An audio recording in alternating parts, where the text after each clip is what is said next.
भारत के मध्य प्रदेश राज्य में अगर आप जाएंगे तो आपको 7 से 8 ऐसी हेवनली जगह देखने को मिलेगी जो शायद ही दुनिया के किसी और देश, प्रदेश, डिस्ट्रिक्ट में मिले। जी हाँ दोस्तों, हम बात कर रहे हैं मध्य प्रदेश राज्य के टूरिस्ट पॉइंट की जो आपके दिलों की धड़कन बढ़ा देंगे। नंबर 1 पे आता है महाकाल ज्योतिर्लिंग, जो कि भारत के 12 ज्योतिर्लिंगों में से एक है। कुर्सी की पेटी बांध लीजिए क्योंकि अब हम पूरे मध्य प्रदेश के टॉप 10 टूरिस्ट पॉइंट का वर्चुअल टूर घर बैठे करने वाले हैं। ये भगवान शिव का एक अत्यंत शक्तिशाली स्वरूप महाकाल यानी मृत्यु के देवता और समय के स्वामी के रूप में पूजा की जाती है। महाकाल ज्योतिर्लिंग के बारे में बात की जाए तो शहर उज्जैन, जिला उज्जैन, राज्य मध्य प्रदेश, क्षिप्रा नदी के किनारे एक मात्र दक्षिण मुखी ज्योतिर्लिंग, भारत का एकमात्र दक्षिण मुखी ज्योतिर्लिंग है।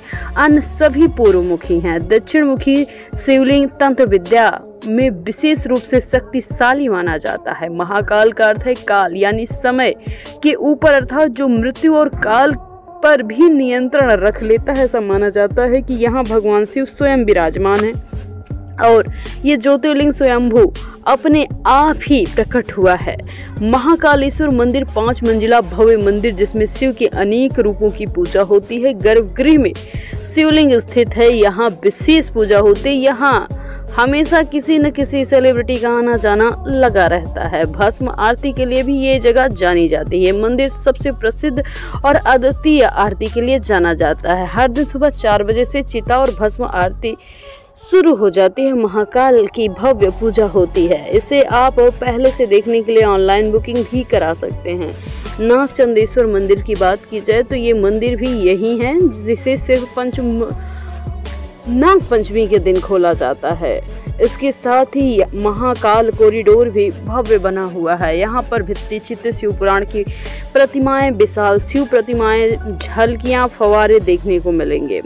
इसके साथ ही यहाँ चंद्रगुप्त विक्रमादित्य की बड़ी सी प्रतिमा आपको देखने को मिलेगी, जो ऐसा प्रतीत होता है कि ये पीतल की ही प्रतिमा है, जो कि काफ़ी बड़ी है। यहाँ आपको कॉरिडोर परिसर में ही एक सरोवर देखने को मिलेगा जो कि बहुत ही सुंदर है, जिसका नज़ारा आँखों से देखने पे कुछ और ही महसूस होता है। यहाँ पर अगर आप जाना चाहते हैं तो रेलवे स्टेशन 5 किलोमीटर की दूरी पे और नज़दीकी एयरपोर्ट 55 किलोमीटर पे है, जो कि इंदौर माना जाता है। अगला जो स्थान है वो भी यहाँ से कुछ ही दूरी पे है, जिसे ओमकारेश्वर ज्योतिर्लिंग के नाम से जाना जाता है। मध्य प्रदेश में स्थित 12 ज्योतिर्लिंगों में से एक अत्यंत पवित्र, शांत और शक्तिशाली माने जाने वाली जगहों में से एक है। यह स्थान नर्मदा नदी के तट पर बसा है। अत्यधिक स्पिरिचुअल मूवमेंट को अगर आप जीना चाहते हैं तो यहाँ जरूर आइएगा। ये खंडवा में है, मध्य प्रदेश के नर्मदा नदी के किनारे आप ओमकारेश्वर ज्योतिर्लिंग के दर्शन पा सकते हैं। अगर आप उज्जैन से जाना चाहते हैं ओमकारेश्वर यानी कि महाकाल से ओमकारेश्वर की यात्रा के दौरान आपको उज्जैन के बाद इंदौर, इंदौर के बाद 1-2 जिले और क्रॉस करने के बाद खंडवा जा पाएंगे। ये स्थान भगवान शिव के ओमकार स्वरूप यानी ध्वनि रूप में सृजित और पूजित है। माना जाता है यहाँ शिव जी ने ब्रह्मा और विष्णु के विवाद को शांत करने के लिए ओंकार ध्वनि के रूप में प्रकट होकर शिवलिंग स्वरूप धारण किया था। ये ज्योतिर्लिंग ओंकारेश्वर और ममलेश्वर दोनों रूप में पूजा जाता है। ओंकारेश्वर मंदिर द्वीप पर स्थित भव्य शिव मंदिर, यहाँ शिवलिंग स्वयंभू हैं और श्रद्धालु विशेष पूजन व अभिषेक के लिए यहाँ आते हैं। ममलेश्वर मंदिर ओमकारेश्वर के सामने नदी में दूसरी ओर स्थित है। इसे अमरेश्वर मंदिर कहा जाता है। मान्यता है कि बिना ममलेश्वर के दर्शन पूजा अधूरी मानी जाती है। ओंकार पर्वत द्वीप भी यहीं पर है। आपको यहाँ पर शंकराचार्य की एक बहुत बड़ी प्रतिमा देखने को मिलेगी।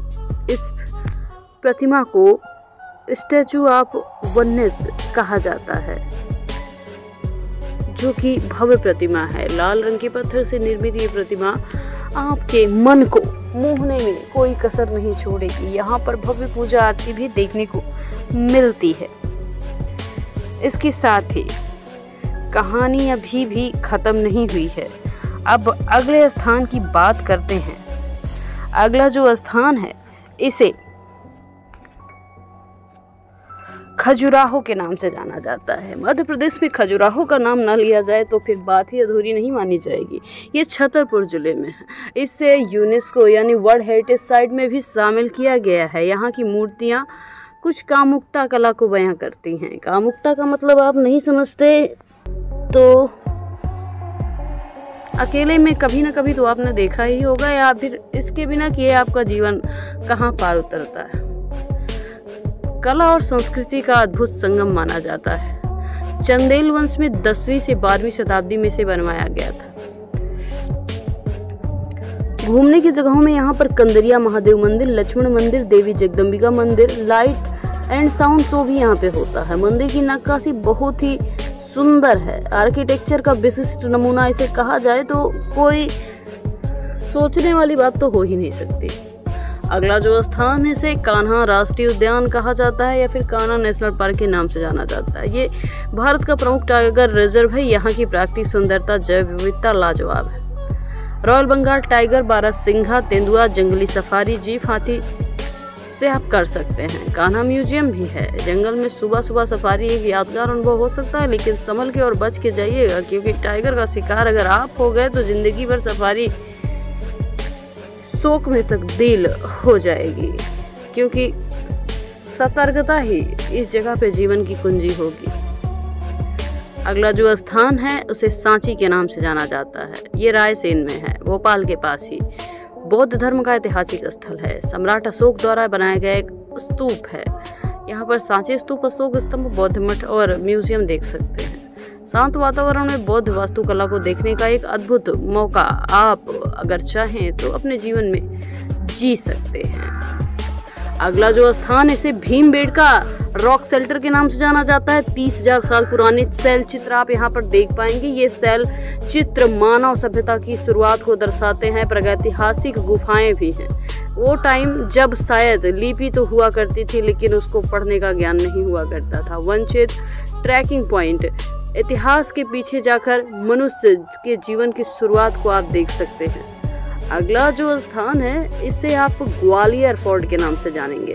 ऐतिहासिक किला, संगीत की परंपरा, महान गायक तानसेन की कर्मभूमि ग्वालियर किला, सहस्त्रबाहु मंदिर, तानसेन समाधि, जय विलास पैलेस, आप सब कुछ देख पाएंगे, जो कि एक भव्य नज़ारा है। अब अगली जगह जो आती है ओरछा के नाम से जाना जाता है। मध्य प्रदेश का ऐतिहासिक, सांस्कृतिक, प्राकृतिक सौंदर्य से परिपूर्ण पर्यटन स्थल है, जो भीड़ भाड़ तो कम है लेकिन खूबसूरत बहुत है।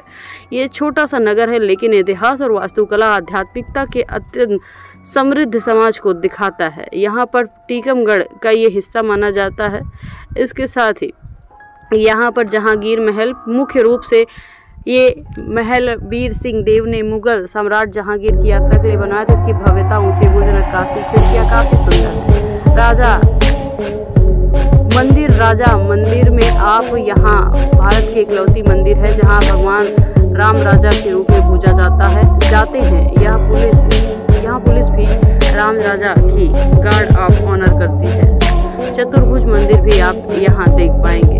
अगला जो स्थान है इसे अमरकंटक के नाम से जाना जाता है। मध्य प्रदेश का एक अत्यंत पवित्र प्राकृतिक सौंदर्य से भरपूर तीर्थ राज्य कहा जाता है। ये धार्मिक, भौगोलिक, पर्यावरणीय दृष्टि से बहुत महत्वपूर्ण है, क्योंकि यहाँ भारत की दो प्रमुख नदियाँ नर्मदा और सोन नदियाँ निकलती हैं। यह अनूपपुर मध्य प्रदेश में है। लगभग 1048 मीटर विंध्य और सतपुड़ा रेंज के संगम पर है। प्राकृतिक स्थल काफी सुंदर है। यहाँ से नर्मदा नदी का उद्गम होता है। एक सुंदर परिसर है। भक्ति यहाँ पर पूजा करने के लिए आते हैं। नर्मदा नदी यहाँ 100 फीट ऊंचाई से गिरती है। आसपास का जंगल, चट्टान बहुत ही सुंदर है। दुधधारा वाटरफॉल भी यहीं पे मिलेगा, जो कपिलधारा के समीप है। पानी दूध जैसा चमकता दिखाई देगा, इसी कारण इसका नाम दुधधारा पड़ा है। श्री यंत्र मंदिर है।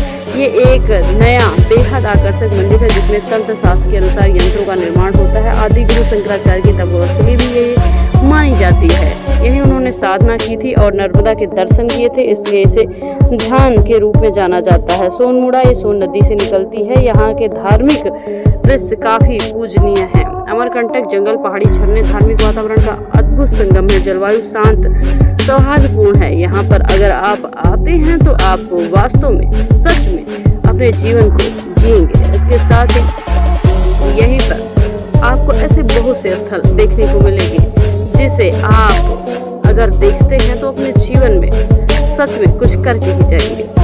यहाँ पर एक इंटरेस्टिंग प्लेस और भी है जिसे पंचमढ़ी कहा जाता है, जो यहाँ का सबसे खूबसूरत हिल स्टेशन है। यदि आप यहाँ आते हैं तो इस जगह को मिस मत कर दीजिएगा, क्योंकि ये आपको प्रकृति से जोड़ने में कोई कसर नहीं छोड़ने वाली जगहों में से एक है। आपका मन यहाँ पे आने पे खुश जरूर हो जाएगा। कभी कभी फील होगा कि आप शिमला और कश्मीर की वादियों में अपनी जिंदगी